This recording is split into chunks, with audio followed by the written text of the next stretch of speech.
ಹಲ್ಲಿನ ಡಾಕ್ಟರ್ ಅಂದ್ರೆ ಬರೀ ಪಕ್ಕದ ಹಿಡ್ಕೊಂಡು ಹಲ್ಲು ತೆಗ್ಯಾಕ ನಿಂತಿರ್ತಾರ. ಬಾಟಲ್ ಯಾವತ್ತು ಚಿಪ್ಪೋದ್ರಿಂದ ಏನಾಗತ್ರಿ, ವಸಡಿನೂ ಮುಂದೆ ಬಂದು ಬಿಡುತ್ತೆ.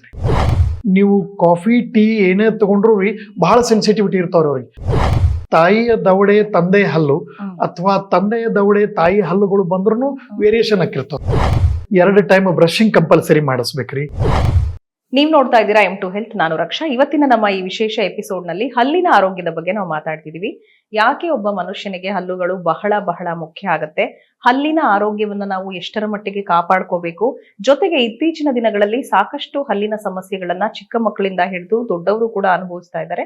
ಯಾಕೆ ಇಷ್ಟೊಂದು ಸಮಸ್ಯೆಗಳು ಹಲ್ಲುಗಳನ್ನ ಕಾಡ್ತಾ ಇದೆ, ನಮ್ಮ ಡಯಟ್ ಯಾವ ರೀತಿ ಇರಬೇಕು, ನಮ್ಮ ಆಹಾರ ಕ್ರಮದಲ್ಲಿ ಏನಾದ್ರೂ ವ್ಯತ್ಯಾಸ ಆಗಿದೆಯಾ, ಸೊ ನಾವೇ ಸ್ವಯಂಕೃತ ಅಪರಾಧ ಮಾಡ್ಕೊಂಡು ನಮ್ಮ ಹಲ್ಲುಗಳನ್ನ ವಸಡುಗಳನ್ನ ಹಾಳು ಮಾಡ್ಕೋತಾ ಇದೀವ, ಏನ್ ನಡೀತಾ ಇದೆ ಹಲ್ಲಿಗೆ ಸಂಬಂಧಪಟ್ಟ ಹಾಗೆ ಇವತ್ತು ಅನ್ನೋದ್ರ ಬಗ್ಗೆ ಸಾಕಷ್ಟು ವಿಚಾರಗಳನ್ನ ಇನ್ಫಾರ್ಮೇಶನ್ ತಿಳಿಸ್ಕೊಡೋದಕ್ಕೆ ನಮ್ಮ ಜೊತೆ ಡಾಕ್ಟರ್ ವಿದ್ಯಾಧರ್ ಪತ್ತರ್ ಅವರಿದ್ದಾರೆ. ಅವರನ್ನ ಕಾರ್ಯಕ್ರಮಕ್ಕೆ ವೆಲ್ಕಮ್ ಮಾಡೋಣ. Sir, welcome to the show. ನಮಸ್ತೆ. ಹೇಗಿದ್ದೀರಾ ಸರ್? ಆರಾಮದಿರ. ಇತ್ತೀಚಿನ ದಿನಗಳಲ್ಲಿ ಸಾಕಷ್ಟು ಮಕ್ಕಳು ತುಂಬಾ ಹಲ್ಲಿನ ತೊಂದರೆಗೆ ಒಳಗಾಗ್ತಿದ್ದಾರೆ. ರೂಟ್ ಕೆನಾಲ್ ಟ್ರೀಟ್ಮೆಂಟ್ ಅನ್ನ 5-6 ವರ್ಷದ ಮಕ್ಕಳು ಮಾಡಿಸ್ಕೋತಿರೋದನ್ನ ನಾನು ನೋಡ್ತಾ ಇದ್ದೀನಿ. ಇದ್ರ ಜೊತೆಗೆ ಕ್ಯಾಪ್ಸ್ ಕೂಡ ಮಕ್ಕಳಿಗೆ ಹಾಕುವಂತ ಪರಿಸ್ಥಿತಿ ಬಂದಿದೆ. ನಾವೆಲ್ಲ ಚಿಕ್ಕವರಿದ್ದಾಗ ಬಹಳ ಬಹಳ ಅಪರೂಪ ಡೆಂಟಲ್ ಡಾಕ್ಟರ್ ಹತ್ರ ಹಲ್ಲು ನೋವು ಅನ್ನೋ ಸಮಸ್ಯೆಗೆ ಹೋಗೋದು ಬಿಟ್ರೆ ಈ ತರ ರೂಟ್ ಕೆನಾಲ್ ಟ್ರೀಟ್ಮೆಂಟ್ ಮತ್ತೊಂದು ಇನ್ನೊಂದು ಅಂತ ಮಕ್ಕಳು ಮಾಡಿಸ್ಕೋತಾ ಇರ್ಲಿಲ್ಲ. ಈಗಿನ ಮಕ್ಕಳಲ್ಲಿ ಯಾಕೆ ಈ ಸಮಸ್ಯೆ ಹೆಚ್ಚಾಗ್ತಿದೆ? ಒಂದ್ರಿ ಮೇಡಮ್ ಅವ್ರ, ಮೇಜರ್ ಅಂದ್ರೆ ಮಕ್ಕಳಿಗೆ ಈಗ ಈಸಿಲಿ ಅವೈಲೇಬಲ್ ಇದೆ ರೀ. ನೀವು ಚಿಕ್ಕವರಿದ್ದಾಗ ನಿಮಗೆ ಮನೆಯೊಳಗೆ ನಿಮಗೊಂದು ಚಾಕ್ಲೇಟ್ಸ್ ಕೊಡಿಸು ಮಾಡು ಅಂದ್ರೆ ಕೊಡಿಸ್ತಿರ್ತಿದ್ದಿಲ್ಲ. ಮನೆಯೊಳಗೆ ಏನಾದ್ರು ಸಿಹಿ ಪದಾರ್ಥ ಮಾಡಿ ಕೊಡಿಸ್ತಿದ್ರು. ಈಗೀಗ ಪೇರೆಂಟ್ಸ್ಗಳು ಮೊಬೈಲ್ ಎಷ್ಟು ಜಲ್ದಿ ಕೊಡ್ತಾರೋ ಅಷ್ಟೇ ಅವ್ರ ಕೈಯೊಳಗೆ ಒಂದು ಕ್ಯಾಂಡಿ ಕೊಟ್ಟಿರ್ತಾರ್ರಿ. ಸೊ ಸಿಹಿ ಪದಾರ್ಥ ಆಗಿಂದಾಗನ ಚಾಲು ಆಗ್ಬಿಟ್ಟಾವ್ರಿ ಮಕ್ಕಳಿಗೆ. ಹೀಗಾಗಿ ರೀ 2 ವರ್ಷದಿಂದನ ಮಕ್ಕಳಿಗೆ ನಾವು ಪಲ್ಪೆಕ್ಟೊಮಿ, ಹಲ್ಲುಗಳು ನರ್ಸಿಂಗ್ ಬಾಟ್ಲ್ ಕೇರೀಸ್ ಅಂತೀವ್ರಿ, ನಾವು ಆಗಿಂದಾಗನ ಹಲ್ಲುಗಳು ಹುಳುಕ್ ಆಗ್ಬಿಡ್ತಾವ್ರಿ ಮಕ್ಕಳಿಗೆ. ಸೊ ಹೀಗಾಗಿ ಏನಾಗ್ತಾ ಇದೆ ರೀ, ಅವು ಹಲ್ಲುಗಳು ಹುಳುಕ್ ಜಾಸ್ತಿ ಮಕ್ಕಳಲ್ಲಿ ಬರ್ತಾ ಇದೆ. ನೀವು ಇಮ್ಯಾಜಿನ್ ಮಾಡಕ್ ಸಾಧ್ಯ ಇಲ್ರಿ, ಈಗ ನಮ್ಮಲ್ಲಿ ಅಡಲ್ಟ್ ಪೇಷಂಟ್ ಕಿಂತನೂ ಪಿಡಿಯಾಟ್ರಿಷಿಯನ್ ಪಿಡೋ ಪೇಷಂಟ್ನ ಹೆಚ್ಚಾಗ್ತಾವ್ರಿ. ಚಿಕ್ಕ ಮಕ್ಕಳದ ಹಲ್ಲುಗಳ ರೋಗ ಉಲ್ಬಣಗಳ ಹೆಚ್ಚಾಗ್ತಾ ಇದೆ. ಮಕ್ಕಳಿಗೆ ರಾತ್ರಿ ಮನಗುವಾಗ ಹಾಲೊಳಗೆ ಸಕ್ಕರೆ ಹಾಕಿ ಕೊಡೋದ್ರಿಂದ ಏನಾಗ್ಬಿಡ್ತೈತ್ರಿ, ರಾತ್ರಿ ಸ್ವೀಟ್ ತಿಂದು ಮನ್ಕೊಂಡು ಅಂದ್ರೆ ಬೆಳಗ್ಗೆ ಅನ್ನೋಟಿಗಿನ ಬಸ್ ಆಗಿ ಬಾಯಿ ಊದ್ ಬಂದ್ಬಿಡ್ತೈತ್ರಿ.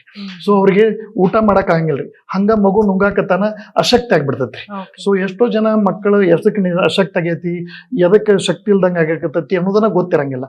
ಸೊ ಬಾವು ಬರಕ್ ಚಾಲು ಆಗ್ತೈತಿ. ಹಲ್ಲು ನೋವ್ರಿ ಯಾವ ನೋವಾದ್ರೂ ತಡಿಬೋದ್ರಿ, ಹಲ್ಲು ನೋವು ತಡಿಯೋದು ಬಹಳ ಇದ್ರಿ.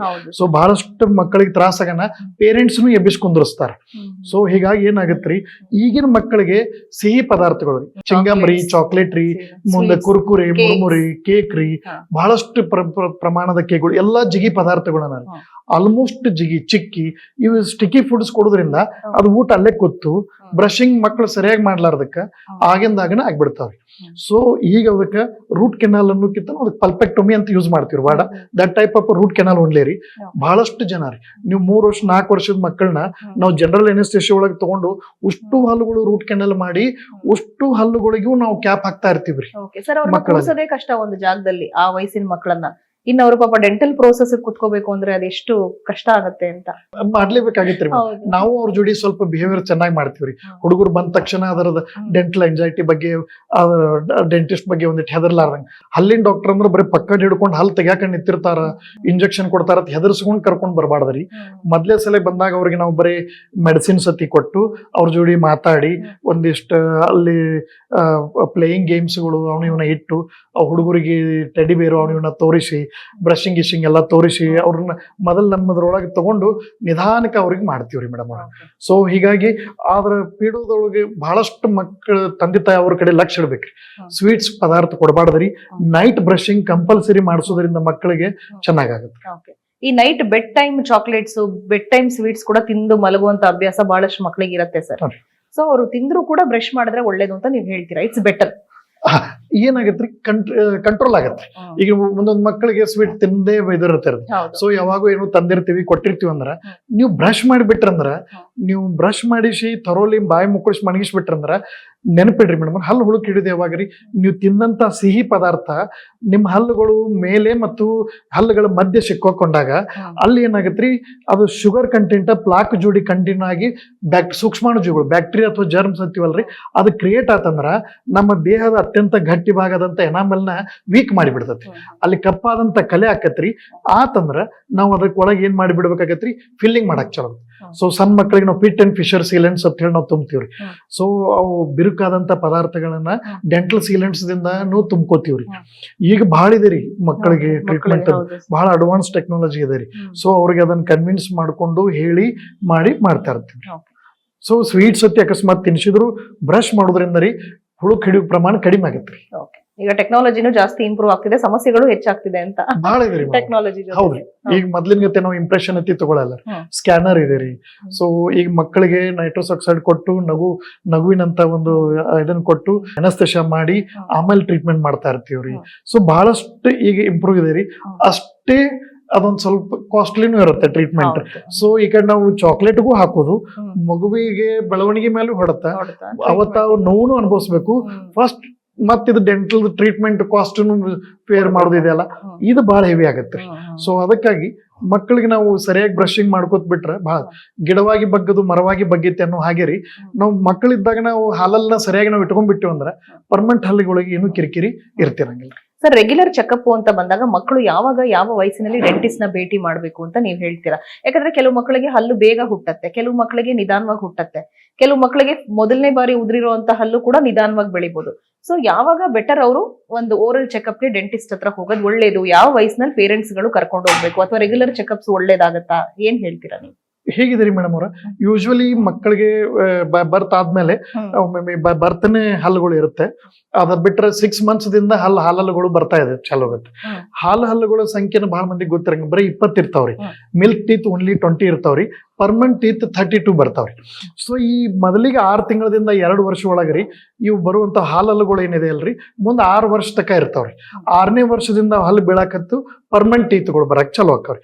ಸೊ ಈ ಮಿಕ್ಸ್ಡ್ ಡೆಂಟಿಷನ್ ಇದ್ದ ಹೊತ್ತನಾಗ ಏನೈತಲ್ರಿ, ಯಾವಾಗ ನಿಮಗ ಹಲ್ಲುಗಳು ಬರಾಕ್ ಬರ್ತಾವು, ಒಂದ್ಸಲ ನೀವು ಹೋಗಿ ಇಮಿಡಿಯೇಟ್ಲಿ ಡೆಂಟಿಸ್ಟ್ ಭೇಟಿ ಆಗ್ಬಿಟ್ರಿ ಅಂದ್ರ ನಿಮ್ಗೆ ಆಕ್ಚುಲಿ ಕೇರ್ ಮಾಡೋದಾರೆ ಹೇಳ್ತಾರೆ.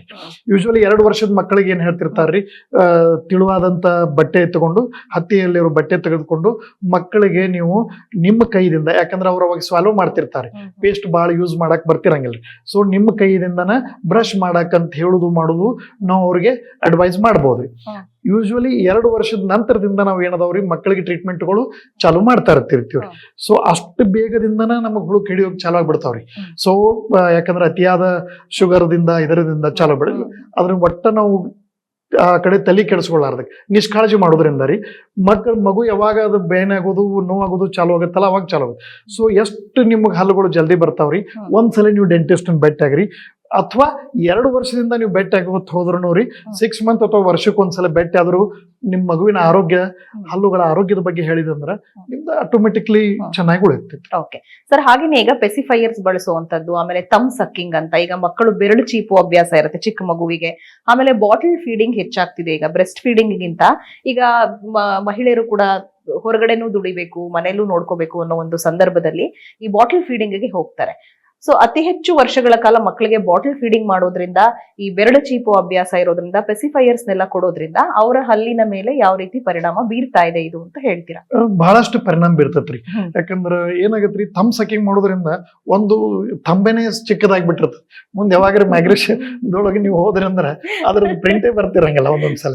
ಸೊ ಇದಾಟ ಜೋಕ್ ಆಟ ಪಾರ್ಟ್. ಮುಂದೆ ಏನಾಗತ್ರಿ, ಅವ್ರು ತಂಬ್ ಚಿಪ್ಪುವುದರಿಂದಾಗ್ಲಿ ಅಥವಾ ಬಾಟಲ್ ಯಾವತ್ತು ಚಿಪ್ಪುವುದರಿಂದ ಏನಾಗತ್ರಿ, ವಸಡಿನೂ ಮುಂದೆ ಬಂದು ಬಿಡುತ್ತೆ. ಸೊ ಹಲ್ಲು ವಸಡಿ ಮುಂದೆ ಬಂತಂದ್ರೆ ಹಲ್ಲುನು ಮುಂದೆ ಬಂದ್ ಬಿಡುತ್ತೆ. ಹಲ್ಲು ಮುಂದೆ ಬರೋದಲ್ದೆ ಅದ್ರ ನಡು ಗ್ಯಾಪು ಆಗುತ್ತೆ ಮೇಡಮ್ ಅವ್ರೆ. ಸೊ ಉಬ್ಬ ಹಲ್ಲು ಬರೋ ಚಾನ್ಸಸ್ ಹೆಚ್ಚಿರುತ್ತೆ ರೀ. ಮುಂದೆ ವಸಡಿನೂ ಮುಂದೆ ಬತ್ತಂದ್ರೆ ಲಿಪ್ಸ್ ಏನಾಗತ್ತ ಮೇಲ್ಗಡೆ ಹೋಗಿ ಅಪ್ಪರ್ ಲಿಪ್ನು ಶಾರ್ಟ್ ಆಗತ್ತೆ ರೀ. ಸೊ ಇದರಿಂದ ಏನಾಗತ್ರಿ, ಮುಂದೆ ಓಪನ್ ಬೈಟ್ ಆಗತ್ತೆ. ನೀವು ಹಲ್ಲು ಅವ್ರು ಕೂಡ್ತಿರಂಗಿಲ್ಲ. ಓಪನ್ ಬೈಟ್ ಆಗೋದ್ರಿಂದ ನೀವು ಹಣ್ಣು ಹಂಪಲ್ ಕೊಟ್ರಂದ್ರೆ ಅವ್ರಿಗೆ ಕಚ್ಚಾಕ ಬರ್ತಿರಂಗಿಲ್ಲ. ಸೊ ಇದರಿಂದ ಏನಾಗತ್ರಿ, ತಿನ್ನುವುದ ಹಿಂದಿನ ಹಲ್ಲುಗಳದು ಅಲೈನ್ಮೆಂಟ್ ತಪ್ಪಿ ಬಿಡುತ್ತೆ. ಅದರಿಂದ ಏನಾಗತ್ರಿ, ಅವ್ರಿಗೆ ಮಾತನಾಡಕ್ಕೂ ತ್ರಾಸ್ರಿ, ಮುಂದ ಲುಕ್ಕಿಂಗು ಸ್ಮಾರ್ಟ್ನೆಸ್ ಹೋಗ್ಬಿಡ್ತೈತ್ರಿ. ಹಲ್ಲು ಉಬ್ಬು ಮುಂದೆ ಬರೋದ್ರಿಂದ, ಹಲ್ಲು ಗ್ಯಾಪ್ ಬರೋದ್ರಿಂದ ರೀ ಏನಾಗ್ಬಿಡತ್ರಿ, ಮಗು ಚಂದ ಕಾಣೋದನ್ನು ಹೋಗ್ಬಿಡ್ತೈತಿ. ರ್ಯಾಬಿಟ್ ಗತೆ ಟೀತ್ ಬಂದು ಮತ್ತಷ್ಟು ಅದ ಅಸಹ್ಯ ಕಾಣಕ್, ಅಗ್ಲಿ ಡಕ್ಲಿಂಗ್ ಸ್ಟೇಜ್ ಅಂತೀವ್ರಿ ನಾವು, ಆಗ ಆ ಟೈಪ್ ಚಾಲು ಆಗ್ಬಿಡ್ತೈತಿ. ಸೊ ಆ ರೀತಿ ಕಾಣಕ್ ಚಾಲು ಆಗುತ್ತೆ. ಅದಲ್ದ ರೀ ಬಾಯಿ ತಕ್ಕೊಂಡ ಮನ್ಕೊಳ್ಳೋದ್ರಿಂದ ಏನಾಗ್ಬಿಡ್ತೈತಿ, ಮಗು ಯಾವತ್ತೂ ರೀ ಸಕಿಂಗ್ ಮಾಡಿ ಮಾಡಿ ಅದ್ ಮುಂದೆ ಓಪನ್ ಬೈಟ್ ಆಗೋದ್ರಿಂದ ಬಹಳಷ್ಟು ಜನ ವೈರಲ್ ಇನ್ಫೆಕ್ಷನ್, ಜ್ವರ ಬರುವುದು, ಇದನ್ನ ಬರುವುದು, ರಾತ್ರಿ ಮನ್ಕೊಂಡಾಗ ಬಾಯದಿಂದನ ಬ್ಯಾಕ್ಟೀರಿಯಾಗಳು ಒಳಗೆ ಹೋಗಿ ಆದ ಬಹಳಷ್ಟು ಸ್ವಾಸ್ಥ್ಯ ಅವ್ರದ ಆರೋಗ್ಯ ಕೆಡೋ ಚಾನ್ಸಸ್ ಹೆಚ್ಚಿರ್ತೈತಿ. ಸೊ ಈ ಬಾಟಲ್ ಯಾವತ್ತು ಚೀಪೋದ್ರಿಂದ ಏನಾಗುತ್ತೆ ಗೊತ್ತ್ರಿ ಮೇಡಮ್ ಅವ್ರ, ಆ ಎಜ್ ಚೀಪಿ ಈ ಮೇಲಿನ ಹಲ್ಲುಗಳ ಸವಕಳಿ ಆಗ್ಬಿಟ್ಟಿರ್ತಾವ್ರಿ. ಅದನ್ನ ಕಚ್ಚಿ ಹಿಡಿದು ಜಗ್ಗಿ ಜಗ್ಗಿ ಮುಂದಿನ ಹಲ್ಲುಗಳು ಅಟ್ರಿಷನ್ ಆಗ್ಬಿಟ್ಟಿರ್ತಾವ್ರಿ. ಅದ್ ಮತ್ತೆ ಸರಿ ಮಾಡ್ಬೋದಾ ಸರ್ ಅದನ್ನ? ಅದೇ ಮತ್ತೆ ನೀವು ಟ್ರೀಟ್ಮೆಂಟ್ ಮಾಡ್ಕೋಬೇಕು. ಅದ್ರ ಮೇಲೆ ನಾವು ವೀನಿಯರ್ಸ್ ಅಂತ ಬರ್ತಾವ್ರಿ, ಕ್ಯಾಪ್ ಅಂತ ಬರ್ತಾವು. These are all costly treatment ಆಗ್ಬಿಡುತ್ತೆ. ಈಗ ಅಷ್ಟು ಮಕ್ಕಳಿಗೆ ನೀವು ಅದನ್ನೇ ಅವಾಯ್ಡ್ ಮಾಡಿಬಿಟ್ರಂದ್ರೆ ಚೆನ್ನಾಗತ್ರಿ. ಯಾವಾಗಲೂ ಅತಿ ಏನಾಗತ್ರಿ, ಹಾಲು ಕುಡಿಲ್ಲ ಅಂತ ಹೇಳಿ ಅತಿ ಸಿಹಿ ಹಾಕಿ ಮಣಗಿಸ್ಬಿಡ್ತಾರೆ. ಅದು ರಾತ್ರಿ ಎಲ್ಲ ಅದಕ್ಕೆ ಹಲ್ಲಿನ ಮೇಲೆ ಬಹಳಷ್ಟು ಯಾವತ್ತು ಶುಗರ್ ಇರೋದ್ರಿಂದ ಇಂಟೆನ್ಸಿಟಿ ಆಫ್ ಕೇರೀಸ್ ರೀ, ಹುಳುಕ್ ಹಲ್ಲುಗಳಾಗೋದು ಮತ್ತೆ ಬ್ಲೀಡಿಂಗ್ ಗಮ್ಸು, ಊತ ಬರುವುದು ಬಹಳಷ್ಟು ಮಕ್ಕಳಲ್ಲಿ ಬಹಳಷ್ಟು ಬಾಯಿ ದುರ್ವಾಸನೆ ಇದರಿಂದನೇ ಇರ್ತದೆ. ಸರಿ, ಹಲ್ಲು ಕಡಿತವೆ ತುಂಬಾ ಮಕ್ಕಳು ನೈಟ್ ಮಲಗಿದಾಗ ಹಲ್ಲು ಕಡಿಯೋ ಅಭ್ಯಾಸ ಇರುತ್ತೆ, ಅದ್ ಯಾಕೆ ಹಾಗಾಗುತ್ತೆ ಅಂತ? ಮಕ್ಕಳು ಅಷ್ಟ ಇರ್ತಲ್ರಿ, ದೊಡ್ಡವರು ನೈಟ್ ಗ್ರೈಂಡಿಂಗ್ ಬಾಳ ಇರ್ತೈತ್ರಿ. ರಾತ್ರಿ ಹಲ್ಲು ಕಡಿಯೋದು ಮೇಜರ್ ಚಿನ್ಸ್ ಏನ್ ಪ್ರಾಬ್ಲಮ್ ಇರ್ತೈತೆ ಅಂದ್ರೆ, ಒಂದು ಟೆನ್ಷನ್, ಸ್ಟ್ರೆಸ್ ರೀ, ಆಂಗ್ಸೈಟಿ ರೀ, ಈಗಿನ ಲೈಫ್ ಸ್ಟೈಲ್ ರೀ, ಅತಿಯಾದ ಆಲ್ಕೋಹಾಲ್ ಸೇವನೆ, ಮಾದಕ ವಸ್ತು ಸೇವನದಿಂದನೂ ನಮ್ಗೆ ಹಾಕಿರ್ತೈತ್ರಿ. ಸ್ಲೀಪಿಂಗ್ ಡಿಸಾರ್ಡರ್ಸ್ನು ಇರ್ತಾವ್ರಿ, ಮಲಗೋದನು ಒಂದಿಟ್ಟು ಅವ್ರಿಗೆ ಸ್ಲೀಪಿಂಗ್ ಡಿಸಾರ್ಡರ್ಸ್ ದಿಂದನೂ ಏನ್ ಹಾಕಿರ್ತಾವ್ರಿ, ಈ ರಾತ್ರಿ ಹಲ್ಲು ಕಡಿತಿರ್ತಾವ್ರಿ, ಬಹಳ ಜೋರ್ ಸಪ್ಪಳ ಬರ್ತಿರ್ತೈತ್ರಿ, ನೀವು ಇಮ್ಯಾಜಿನ್ ಮಾಡಕ್ ಸಾಧ್ಯ ಇಲ್ಲ. ಸೊ ಕಂಟಿನ್ಯೂಸ್ ಹಲ್ಲುಗಳು ಕಚ್ಚೋದ್ರಿಂದ ಏನಾಗ್ಬಿಡ್ತೈತ್ರಿ, ಹಲ್ಲುಗಳು ಮೇಲಿನ ಪದರ ಮ್ಯಾಲಿನ ಪೂರ ಎಲ್ಲ ಹೋಗಿ ಹಲ್ಲುಗಳು ಅರ್ಧಕ್ಕರ್ಧ ಹತ್ಲಾರ್ದಂಗ ಆಗ್ಬಿಟ್ಟಿರ್ತಾವ. ಸೊ ಮೇಲಿನ ಹಲ್ಲು ಕೆಳಗಿನ ಹಲ್ಲಿಗೆ ನಿಮ್ಗೆ ಆಹಾರ ನುರಿಸುವ ಪದಾರ್ಥನ ಹೋಗ್ಬಿಟ್ಟಿರ್ತೈತಿ. ನಿಮ್ಗೊಂದು ಶೇಂಗಾ ಕೊಟ್ಟಿವಂದ್ರ ಅದು ಪುಡಿ ಮಾಡಂಗಿಲ್ರಿ, ಹಿಟ್ಟು ಮಾಡಲ್ಲ, ಬರೀ ಅದು ಕಾಳು ಮಾಡೋದು. ಅಷ್ಟಕ್ಕೊಂದು ಅಟ್ರಿಷನ್ ಆಗಿ ನೀವು ಕಾಫಿ ಟೀ ಏನೇ ತಗೊಂಡ್ರು ಬಹಳ ಸೆನ್ಸಿಟಿವಿಟಿ ಇರ್ತಾವ್ರಿ ಅವ್ರಿಗೆ ನೈಟ್ ಗ್ರೈಂಡಿಂಗ್. ಅಕಸ್ಮಾತ್ ನೀವು ಡೆಂಟಲ್ ಟ್ರೀಟ್ಮೆಂಟ್ ತಗೊಂಡಿದ್ರಿ ಅಂತ ತಿಳ್ಕೊರಿ, ಕ್ಯಾಪ್ ಹಾಕಿದ್ದಾಗ್ಲಿ ಅಥವಾ ಫಿಲ್ಲಿಂಗ್ ಆಗ್ಲಿ, ಅದು ನೈಟ್ ಗ್ರೈಂಡಿಂಗ್ ಮೊದಲು ಮಾಡಿ ಕ್ಯಾಪ್ ಹುಚ್ಚಿ ಹೋಗೋ ಚಾನ್ಸಸ್ ಇರ್ತೈತಿ. ನಾವು ತುಂಬಾ ಫಿಲ್ಲಿಂಗ್ ಎಲ್ಲಾನು ಹೋಗುದಿರ್ತೈತ್ರಿ. ಸೊ ಇದೆಲ್ಲ ಮೇಜರ್ ಪ್ರಾಬ್ಲಮ್ ಯಾವತ್ತು ಮಾಡಿ TMJ ಪ್ರಾಬ್ಲಮ್ ಬರ್ತೈತ್ರಿ, ಟೆಂಪ್ರೋಮ್ಯಾಂಡಿಬ್ಯುಲರ್ ಜಾಯಿಂಟ್. ಇದು ನಮ್ದು ಬಾಯಿ ಆ ಮಾಡೋದು ಮುಟ್ಟೋದು ಏನಿದೆಲ್ರಿ, ಇದರಿಂದ ನಿಮಗೆ ಬಹಳ ನೋವು ಬರುತ್ತೆ. ನೀವು ಆ ಮಾಡಿದಾಗ್ರಿ ಕರೆಂಟ್ ಹೊಡೆದವ್ರಗತೆ ಬಹಳಷ್ಟು ಪೇನ್ ಬರ್ತಾ ಇರುತ್ತೆ. ನೀವು ಈಗ ಸಲ್ಮಾನ್ ಖಾನ್ ಅವ್ರದ್ದು ನೋಡಿರ್ಬೋದು, TMJ ಪ್ರಾಬ್ಲಮ್ ಒಮ್ಮೊಮ್ಮೆ ನೋವು ಎತ್ತಂದ್ರ ಒಟ್ಟ 2 ಸೆಕೆಂಡ್ನಿಂದ 3 ಸೆಕೆಂಡ್ ಇರುತ್ತೆ, ಬಟ್ ಬಹಳಷ್ಟು ಜೋರಾಗಿ ನೋವು ಆಗ್ತಾ ಇರುತ್ತೆ. ಇದರಿಂದ ಹೆಡೇಕ್ ಬರುತ್ತೆ ರೀ. ಸೊ ಮೆಂಟಲಿ ಸ್ಟ್ರೆಸ್ ಭಾಳ ಆಗ್ತಾ ಇರುತ್ತೆ. ಸೊ ಅಂಥವ್ರಿಗೆ ಅವು ನೈಟ್ ಗಾರ್ಡ್ ಅಂತ ಮಾಡಿ ಕೊಡ್ತಾ ಇರ್ತೀವ್ರಿ. ಸೊ ಅವು ನೀವು ವೇರ್ ಮಾಡೋದ್ರಿಂದ ಕಡಿಮೆ ಆಗ್ತಾ ಇರುತ್ತೆ. ಸ್ವಲ್ಪ ಆದಷ್ಟು ಅವರು ಮೆಂಟಲಿ ಅದನ್ನ ಸ್ಟ್ರೆಸ್ ಸ್ಟ್ರೈನು ತಗೊಳ್ಳಾರ್ದ ಈಸಿ ಗೋಯಿಂಗ್ ತಗೊಂಡ್ರಂದ್ರೆ ಕಡಿಮೆ ಆಗೋ ಚಾನ್ಸಸ್ ಹೆಚ್ಚಿರುತ್ತೆ. ಓಕೆ ಸರ್, ಈಗ ಫ್ಲಾಸಿಂಗ್ ಮಾಡೋದು ತುಂಬಾ ಒಳ್ಳೇದು ಅಂತ ಹೇಳ್ತಾರೆ, ಮಕ್ಳಿಗಾಗಿರ್ಲಿ ಅಡಲ್ಟ್ಸ್ಗಾಗಿರ್ಲಿ. ಅಂದ್ರೆ ಅದು ಒಂದು ಥ್ರೆಡ್ ಅಂತ ಏನ್ ಹೇಳ್ತೀವಿ, ಸ್ಟ್ರಿಂಗ್ ತರ ಬರುತ್ತೆ, ಅದನ್ನ ಬಳಸ್ಬೇಕು ಅಂತ. ಅದನ್ನ ನಾವು ಯಾವ ರೀತಿ ಬಳಸಬೇಕು ಅಂತ ಹೇಳ್ತೀರಾ ನೀವು? ಯೂಶುವಲಿ ಏನ್ ಯೂಸಸ್ ಅದ್ರದ್ದು? ಓಕೆ ರೀ, ಫ್ಲಾಸಿಂಗ್ ಏನಿರುತ್ತಲ್ರಿ ಮೇಡಮ್, ಅದೊಂದು ನೈಲಾನ್ ಅಥವಾ ಸಿಲಿಕಾನ್ ಮೆಟೀರಿಯಲ್ ಇರುತ್ತತ್ರಿ. ಅದನ್ನ ನಾವು 2 ಬ್ರಷ್ ಮಾಡಿದ ನಂತರನು ಹಲ್ಲುಗಳ ನಡುವೆ ಒಬ್ಬೊಬ್ಬರದು ಬಹಳ ಡೀಪ್ ಬೋನ್ ಲಾಸ್ ಆಗಿ ಊಟ ಪದಾರ್ಥಗಳು ಗೊತ್ತಿರ್ತೈತ್ರಿ. ಸೊ ಫ್ಲಾಸಿಂಗ್ 2 ಇಂಡೆಕ್ಸ್ ಫಿಂಗರ್ ದಿಂದ ನಮ್ಮ ತೋರು ಬೆಳದಿಂದ ಅದನ್ನ ಹಿಡಿದು ಒಳಗಡೆ ಹಾಕಿ ಥ್ರೆಡ್ ದಿಂದ ಬಹಳ ಸಾಫ್ಟ್ ಇರ್ತೈತ್ರಿ. ಅದು ನಿಮ್ಗೆ ಯಾವುದೇ ರೀತಿ ಗಮ್ ಹರ್ಟ್ ಆಗಲ್ಲ. ಸೊ ಒಂದ್ ಸೈಡ್ ಒಂದು ನೀವು ಒಳಗಡೆನೇ ಎಳಿಬಹುದು ಅಥವಾ ಹೊರಗಡೆನೇ ಎಳಿಬಹುದು, ಗಲ್ಲದ ಕಡೆ ಎಳಿಬಹುದು, ಅಂಗಳದ ಕಡೆ ಎಳಿಬಹುದು. ನೀವು ಅದನ್ನ ಎಳದ್ ಬಿಟ್ರಂದ್ರ ಕುತ್ತಂತ ಆಹಾರ ಪದಾರ್ಥ ಹೊರಗಡೆ ಬಂದ್ಬಿಡ್ತೈತಿ. ಅದರಿಂದ ನಿಮ್ದು ಗಮ್ ಬ್ಲೀಡಿಂಗ್ ಆಗೋದಾಗ್ಲಿ, ಗಮ್ ಬ್ಲೀಡಿಂಗ್ ಆಗೋದ್ರಿಂದ ನಿಮ್ಮ ಬಾಯಿ ದುರ್ವಾಸನೆ ಬರೋದಾಗ್ಲಿ ಆಗ್ತಿರಂಗಿಲ್ರಿ. ಫ್ಲಾಸಿಂಗ್ ಏನೈತ್ರಿ, ನೀವು ನೈಟ್ ಒಂದೇ ಸಲ ಮಾಡಿದ್ರೆ ಸಾಕ್ರಿ. ಅದನ್ನ ನೀವು ರೆಗ್ಯುಲರ್ ಆಗಿ 3 ಟೈಮ್ಸ್ ಮಾಡ್ಬೇಕು ಅನ್ನೋದೇನಿಲ್ಲ. ಡೈಲಿ ಒನ್ಸ್ ನೀವು ಫ್ಲಾಸ್ ಮಾಡಿದ್ರಂದ್ರ ನಿಮ್ಗೆ ಯಾವ ಹೊತ್ತಿನಾಗೂ ಯಾವತ್ತು ನೀವು ಡೆಂಟಿಸ್ಟ್ ಕಡೆ ಹೋಗೋ ಅವಶ್ಯಕತೆನ ಬೀಳಂಗಿಲ್ಲ. ಸರ್, ಈಗ ಇಲೆಕ್ಟ್ರಿಕ್ ಬ್ರಷ್ ಗಳು ಬಂದಿದೆ, ಮ್ಯಾನ್ಯುಯಲ್ ಬ್ರಷ್ ಬೆಟರಾ ಅಥವಾ ಇಲೆಕ್ಟ್ರಿಕ್ ಬ್ರಷ್ ಬೆಟರಾ ಅಂದ್ರೆ ಯೂಸ್ ಮಾಡೋದಕ್ಕೆ? ನಾವು usually both are good only ರೀ ಮೇಡಮ್. 2 ತರದ್ದು ಅದರದೇ ಆದಂತ ಅಡ್ವಾಂಟೇಜಸ್ ಉಪಯೋಗಗಳು ಇದಾವೆ, ಡಿಸ್ಅಡ್ವಾಂಟೇಜಸ್ ಇದೆ ರೀ. ಯೂಶುವಲಿ ನಾವು ಹೆಚ್ಚು ಪ್ರಿಫರ್ ಮಾಡಿ ಹೇಳ್ತಾ ಇರೋದು ಮ್ಯಾನ್ಯುವಲ್ ಬ್ರಷಸ್ ಅನ್ನ ನಾವು ಹೇಳ್ತಾ ಇರ್ತೀವಿ. ಯಾಕಂದ್ರೆ ಅದು ಈಸಿಲಿ ಅವೈಲೇಬಲ್ ಇರುತ್ತೆ, ನೀವು ಯಾವುದೇ ಶಾಪ್ದಲ್ಲಿ ಹೋದ್ರು ನಿಮಗೆ ಸಿಗ್ತಾ ಇರ್ತೈತೆ. ಬಟ್ ಸ್ಟ್ಯಾಂಡರ್ಡ್ ಒನ್ ಅಂದ್ರೆ ಸಾಫ್ಟ್ ಬ್ರಷ್ ಅಲ್ಲಿ ಇದ್ದದ್ದು ತಗೋಬೇಕು, ಹಾರ್ಡ್ ಇದ್ದದ್ದು ತಗೋಬಾರ್ದ್ರಿ, ಒಂದೇದ್ರಿ. ಮತ್ತೆ ಕಾಸ್ಟ್ ಇಫೆಕ್ಟಿವ್ ಇರ್ತೈತ್ರಿ. ನಿಮಗದು ನಿಮಗೆ ಬೇಕಾದಂತ ಬೆಲೆಯಲ್ಲಿ ನಿಮಗದು ಸಿಗ್ತಾ ಇರುತ್ತೆ ರೀ. ಇಲೆಕ್ಟ್ರಿಕಲ್ ಬ್ರಷ್ದಿಂದ ಏನ್ ಪ್ರಾಬ್ಲಮ್ ಆಗುತ್ತೆ ಅಂದ್ರೆ ನಿಮ್ಗೊಂದು ಕಾಸ್ಟ್ ಭಾಳ ಇರುತ್ತೆ ಅದು. ಸೊ ಅದು ಬ್ಯಾಟ್ರಿ ಚಾರ್ಜ್ ಅದನ್ನಾಗಲಿ ಮತ್ತೆ ಈಸಿಲಿ ಅವೈಲೇಬಲ್ ಇರಂಗಿಲ್ಲ ನಿಮಗೆ. ದೊಡ್ಡ ದೊಡ್ಡ ಮೆಡಿಕಲ್ ಶಾಪ್ದಲ್ಲಿ ಮಾತ್ರ ಅದು ಸಿಗ್ತಾ ಇರುತ್ತೆ. ಸೊ ಹೀಗಾಗಿ ಏನಿರುತ್ತೆ, ಆದ್ರೆ ಅರ್ಥ್ರೈಟಿಸು ಅಥವಾ ಈ ಚಿಕನ್ ಗುಂಡೆ ಆದವರು, ಈ ಪಾರ್ಕಿನ್ಸನ್ಸ್ ಡಿಶ್ಯೂ, ಕೈ ನಡುಗೋರು, ವಯಸ್ಸಾದವ್ರಿಗೆ ಅದು ಬಹಳಷ್ಟು ಹೆಲ್ಪ್ ಆಗತ್ತೆ ರೀ ಮೇಡಮ್. ನೀವು ಮ್ಯಾನುವಲ್ ಬ್ರಷರೇ ಯೂಸ್ ಮಾಡ್ರಿ ಅಥವಾ ಎಲೆಕ್ಟ್ರಿಕಲ್ ಬ್ರಷರೇ ಯೂಸ್ ಮಾಡ್ರಿ, ಪ್ರಾಪರ್ ಬ್ರಷಿಂಗ್ ಮಾಡಿದ್ರ ಅಂದ್ರೆ ಬಹಳಷ್ಟು ಚೆನ್ನಾಗಿರುತ್ತೆ. ಇದ್ರಾಗ ಎಲೆಕ್ಟ್ರಿಕಲ್ ಬ್ರಷ್ ಅಲ್ಲಿ ತಾನೇ ವೈಬ್ರೇಷನ್ ಮಾಡೋದ್ರಿಂದ ನಿಮ್ ಹಲ್ಲುಗಳು ಮತ್ತಷ್ಟು ಹೆಚ್ಚು ಸ್ವಚ್ಛ ಆಗಿರೋದು ಚಾನ್ಸಸ್ ಹೆಚ್ಚಿರುತ್ತೆ. ಸರ್, ಈಗ ಮಕ್ಕಳಲ್ಲಿ ಬಿದ್ದು ಹಲ್ಲು ಮುರಿದಿರತ್ತೆ, ಅವ್ರಿಗೆ ತುಂಬಾ ಆಟ ಆಡ್ತಿರ್ತಾರೆ, ಓಡಾಡ್ತಿರ್ತಾರೆ, ಅಥವಾ ಪೆಟ್ಟು ಮಾಡ್ಕೊಂಡಾಗ ಹಲ್ಲು ಮುರಿಯುವಂತ ಸಾಧ್ಯತೆ ಅಥವಾ ಹಲ್ಲು ಕಿತ್ತು ಬರುವಂತ ಸಾಧ್ಯತೆಗಳಿರುತ್ತೆ. ಸೊ ಅಂತ ಮಕ್ಕಳಿಗೆ ಯಾವ ತರ ಟ್ರೀಟ್ಮೆಂಟ್ ಎಫೆಕ್ಟಿವ್ ಅಂತ ಹೇಳ್ತೀರಾ? ಬಿಕಾಸ್ ಅದು ಒರಿಜಿನಲ್ ಹಲ್ಲು ಕಳ್ಕೊಂಡ ಮೇಲೆ ನಾವ್ ಏನೇ ಮಾಡಿದ್ರು ಒರಿಜಿನಲ್ಲೇ. ಸೊ ಹೀಗಾಗಿ ಈಗ ತುಂಬಾ ಮಕ್ಕಳು ಬಿದ್ದು ಪೆಟ್ಟು ಮಾಡ್ಕೊಂಡು ಹಲ್ಲು ಮುರ್ಕೊಳ್ಳೋ ಅಂತ ಮಕ್ಕಳಿಗೆ ಯಾವ ತರ ಟ್ರೀಟ್ಮೆಂಟ್ ಬೆಟರ್ ಅಂತ?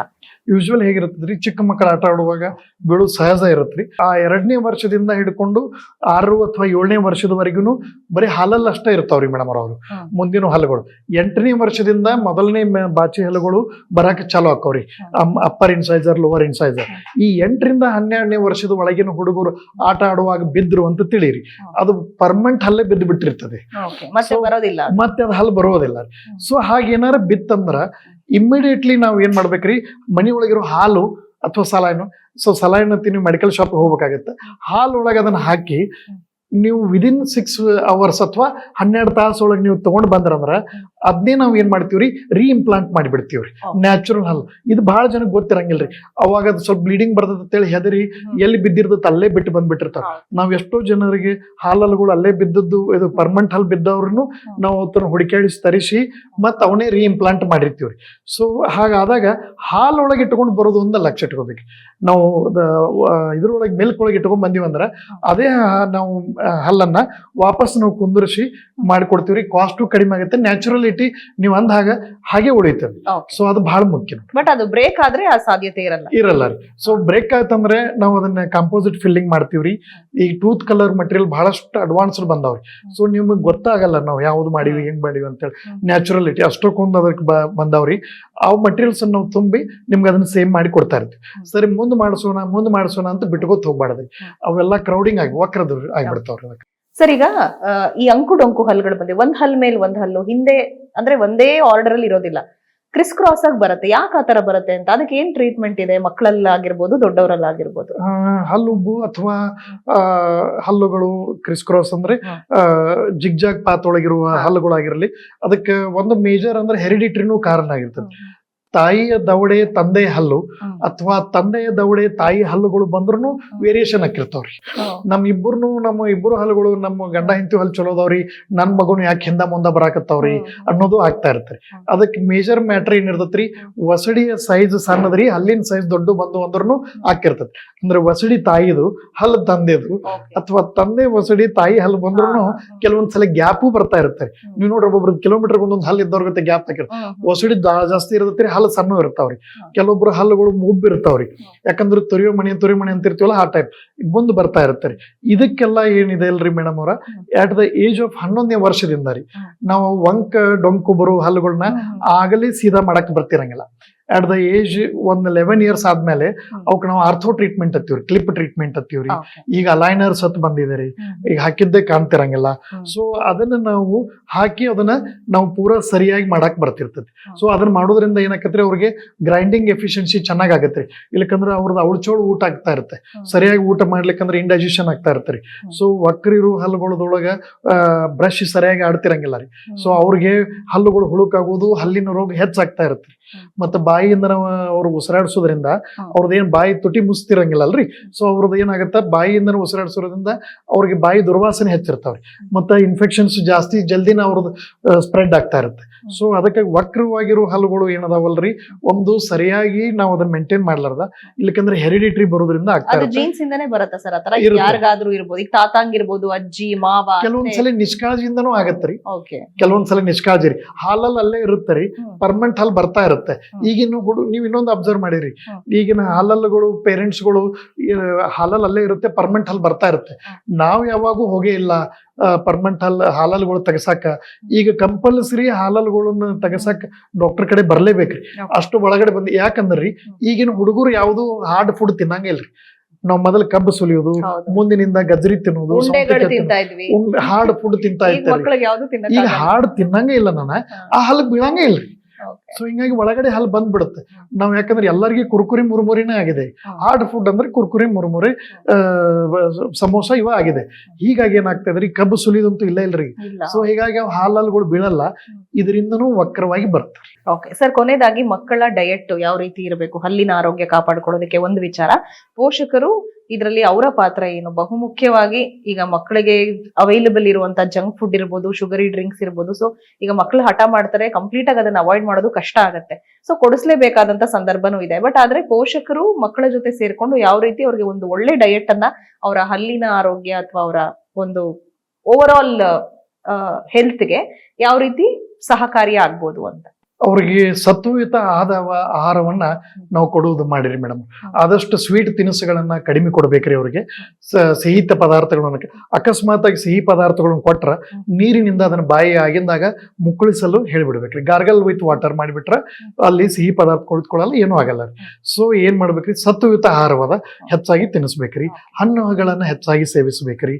ಈ ಮೆಂತೆ ಪಲ್ಲೆ, ಪಾಲಕ್, ದ್ರಾಕ್ಷಿರಿ, ಇವು ಹಾಲು, ತುಪ್ಪ, ಮೊಸರು, ಇದನ್ನೊಂದಿಷ್ಟು ನೀವು ಹೆಚ್ಚು ಕ್ಯಾಲ್ಸಿಯಂ ಮತ್ತ ರಂಜಕ ಇರುವ ವಸ್ತುಗಳನ್ನ, ವಿಟಮಿನ್ಸ್ ಇರುವ ಹೆಚ್ಚು ವಸ್ತುಗಳನ್ನ ನೀವು ತಿನ್ಸಿದ್ರಂದ್ರ ಮಗುವಿನ ಆರೋಗ್ಯ ಆಟೋಮೆಟಿಕ್ಲಿ ಬಹಳ ಚೆನ್ನಾಗ್ ಆಕತ್ರಿ. ಮುಂದೆ 2 ಟೈಮ್ ಬ್ರಷಿಂಗ್ ಕಂಪಲ್ಸರಿ ಮಾಡಿಸ್ಬೇಕ್ರಿ. ಮುಂದೆ ಸ್ಟಿಕಿ ಪೌಡರ್ಸ್, ಇದು ಜಿಗಿ ಪದಾರ್ಥಗಳನ್ನ ಒಂದಿಟ್ಟು ಅವಾಯ್ಡ್ ಮಾಡಿಬಿಡ್ಬೇಕು. ಈ ಚಿಕ್ಕಿ, ಚಿಂಗಮರಿ ಇವತ್ತನ್ನ ಅತಿಯಾಗಿ ತಿನ್ನಿಸೋದ್ರಿಂದನೂ ಅವೇನಾಕೋರಿ ಹುಳುಕಾಗಕ್ ಚಲೋ. ಸೊ ಅದನ್ನು ಅವಾಯ್ಡ್ ಮಾಡಿಬಿಡ್ಬೇಕ್ರಿ. ನೀರನ್ನ ಹೆಚ್ಚಾಗಿ ಕುಡಿಸ್ಬೇಕ್ರಿ. ನೀರ್ ಹೆಚ್ಚು ಕುಡಿಸ್ರಿ. ನಾಲಿಗೆಯನ್ನು ಸ್ವಚ್ಛಾಗಿ ಇಡಕ್ ಹಚ್ಚಿಸ್ಬೇಕ್ರಿ. ಇಟ್ಕೊಂಡ್ರಂದ್ರ ನೀವು ಅದ್ರ ಜೊತೆ ಮಕ್ಕಳ ಜೊತೆ ಒಂದ್ ಸ್ವಲ್ಪ ನೀವು ಮೊಬೈಲ್ ಜೊತೆ ಕಡಿಮೆ ಮಾಡಿ, ಹಾಗೆ ಒಂದಿಟ್ಟು ಅವ್ರಿಗೆ ಓರಲ್ ಕೇರ್ ಬಗ್ಗೆನೂ ಒಂದಿಟ್ಟು ಕಾಳಜಿ ಕೊಡ್ಬೇಕು. ಡೆಂಟಿಸ್ಟ್ ಅಂದ್ರೆ ಬರೀ ಹೆದರ್ಸ್ಕೊಂಡ ಕರ್ಕೊಂಡ್ ಬರಬಾರ್ದು. ನಿಮ್ಗೆ ಇಂಜೆಕ್ಷನ್ ಮಾಡಿಸ್ತೀನಿ, ನಿಮ್ಗೆ ಇದನ್ನ ಮಾಡಿಸ್ತೀನಿ ಅಂತ ಹೇಳಿ. ಸೊ ಎಷ್ಟು ಸಾಧ್ಯ ಆಗತ್ತೆ ಅಷ್ಟು ನೀವು ವರ್ಷಕ್ಕೆ ಒಂದ್ಸಲ ಅಥವಾ 6 ಮಂತ್ಸಿಗೆ ಒಮ್ಮೆ ನೀವು ನಿಯರ್ ಬೈ ನಿಮ್ಮ ಸಮೀಪದ ದಂತ ವೈದ್ಯರನ್ನ ಭೇಟಿ ಆದ್ರಂದ್ರ ನಿಮ್ಮ ಮಕ್ಕಳಿಗಾಗ್ಲಿ ಅಥವಾ ನಿಮಗಾಗ್ಲಿ ಯಾವುದೇ ರೀತಿಯ ಹಲ್ಲುಗಳ ಪ್ರಾಬ್ಲಮ್ ಬರೋದಿಲ್ರಿ. ಅತಿಯಾದ ಖರ್ಚುನು ನಿಮಗ ಯಾವುದೇ ರೀತಿ ಆಗೋದಿಲ್ಲ. Okay sir, thank you so much. ಹಲ್ಲಿನ ಸಮಸ್ಯೆಗಳು, ಹಲ್ಲಿನ ಉಪಯೋಗಗಳು, ಹಲ್ಲಿನ ಆರೋಗ್ಯವನ್ನ ನಾವ್ ಯಾವ ರೀತಿ ಕಾಪಾಡಬೇಕು ಅಂತ ಸಾಕಷ್ಟು ಮಾಹಿತಿನ ನಮ್ಮ ವೀಕ್ಷಕರು ಕೊಟ್ಟಿದ್ದೀರಾ. ಧನ್ಯವಾದ ನಿಮ್ಗೆ. ಎಲ್ಲೂ ಇದ್ದವ್ರು, ಉತ್ತರ ಕರ್ನಾಟಕದವರು ಎಷ್ಟು ಕರೆದು, ಇಲ್ಲೆಲ್ಲ ಎಷ್ಟೊಂದು ಜನ ಇದ್ರು ನಮ್ಮನ್ನ ಕರೆದು, ನಾವು ಆಕ್ಚುಲಿ 1 ತಿಂಗಳು ಲೇಟ್ ಮಾಡಿ ಬಂದ್ರು ಕರೆದು ಕೊಟ್ರಿ. ಮೀಡಿಯಾ ಮಾಸ್ಟರ್ ಟೀಮ್ಗೆ, ನಿಮಗ ಇಲ್ಲಿರೋ ಎಲ್ಲರಿಗೂ ನನ್ನ ನಿಜವಾಗ್ಲೂ ನನ್ನ ಮನಸ್ಪೂರ್ವಕ ನಾನು ಧನ್ಯವಾದಗಳ್ರಿ. And thank you so much. Thank you sir, ನಮಸ್ತೆ. Thank you. ನೋಡಿದ್ರಲ್ಲ, ನಮ್ಮ ಮುಂದಿನ ಡಿಸ್ಕಷನ್ ಅಲ್ಲಿ ಮತ್ತೊಬ್ರು ವಿಶೇಷ ವೈದ್ಯರು ನಮ್ ಜೊತೆ ಇರ್ತಾರೆ. ಅಲ್ಲಿವರೆಗೂ ನೋಡ್ತಾ ಇರಿ M2 Health.